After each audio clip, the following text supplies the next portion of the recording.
Hello guys, Radhe Radhe. હવે છે ને એક છોકરો હતો. એ છોકરો છે ને એક સાધુ પાસે જાય છે અને એવી કમ્પ્લેન કરે છે કે સાધુ, હું ગમે એટલે મહેનત કરું ને કોઈ પણ ફિલ્ડમાં, પણ મને છે ને એ સફળતા નથી મળતી. કદાચ એવું બને છે કે મારાથી કોઈક આગળ વધી જાય છે.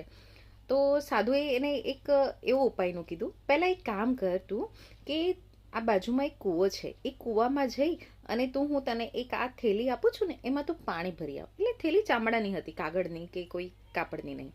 તો એને પાણી ભરવાનું કીધું. એ છોકરાએ કીધું કંઈ વાંધો નહીં, આ તો એક નાનું અમથું કામ છે, હું કરી નાખું.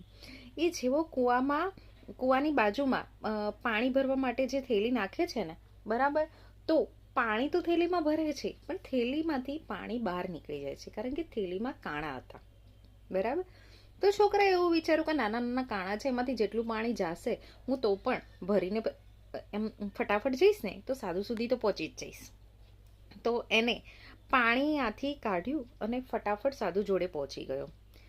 સાધુ જોડે પહોંચ્યું ને એટલામાં એ પાણી આખું ઢોળાઈ ગયું અને ખાલી થઈ ગયું. તો પછી સાધુએ એને એમ જ કીધું કે જો બેટા, આ છે ને તારા મગજમાં અતિશય છે ને એક નાના મોટા એવા છિદ્રો થયેલા છે કે જ્યારે તમે જે કામ કરો છો ને એના વિશે તમને વિચાર નથી આવતું. પણ દુનિયામાં કેટલાય જે બનાવો બનતા હોય છે કે અથવા તો તમારા મનમાં કેટલાય વિચારો ચાલી રહ્યા હોય છે ને, એ જ્યારે તમે જે કામ કરો છો ને એ વખતે એ વિચારો તમારી આજુબાજુ ભ્રમણતા રહે છે. એટલે તમે જે તમારામાં એ પાણી રૂપે જે તમે વસ્તુ તમે એક્સેપ્ટ કરવા માગો છો અથવા તો જે કામ કરીને એક્સેપ્ટ કરવા માગો છો ને, એ રહેતું જ નથી. સરવાળે એ ઝીરો થઈ જાય છે. બરાબર ને?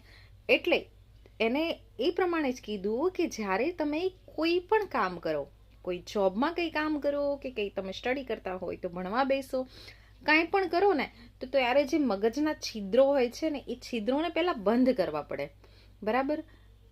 હું તમને જે કહું છું ને એ કદાચ મને પણ લાગુ પડે છે. બરાબર. પણ મને એવું થયું કે હું પણ આનું જો થોડું ઘણું અનુકરણ આપણે ચાલુ કરીએ ને, બરાબર, તો કદાચ 100% તો નહીં પણ 50% તો આપણને રિઝલ્ટ મળી જ રહે છે. બરાબર. તો આપણે હવેથી એવું જ કરશું કે કોઈ પણ કામ કરીએ ને તો ત્યારે જે થેલી છે ને એ થેલીના બધા છિદ્રો બંધ કરી અને પછી જે કામમાં ફોકસ કરશું. ઠીક છે? Bye bye.